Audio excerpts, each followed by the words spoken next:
అందరికీ నమస్కారం. త్వరలోనే భారతీయ ఆర్మీలోకి AK-203 రైఫిల్స్ చేరబోతున్నాయి. సో AK సిరీస్ కు ఎంత ప్రాధాన్యత ఉందో మనందరికీ తెలిసిందే. AK-47, AK-56 ప్రెసెంట్ గా అప్డేటెడ్ AK-203 రైఫిల్స్.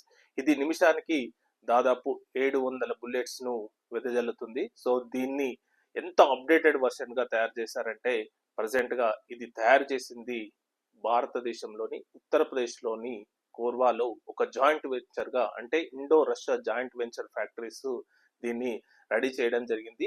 త్వరలోనే దాదాపు 7,500 ఈ AK-203 రైఫిల్స్ భారతీయ ఆర్మీలోకి వెళ్ళబోతున్నాయి. ముఖ్యంగా ఈ 2030 వరకు ఈ భారత్ AK-203 రైఫిల్స్ తయారు చేసి భారత ఆర్మీకి అందించాలనే లక్ష్యంతో ఈ ప్రాజెక్ట్ అనేది ముందుకు వెళ్తుంది. సో ఈ విశేషాలే ఈరోజు వెల్లడించాయి అన్నమాట. Thank you.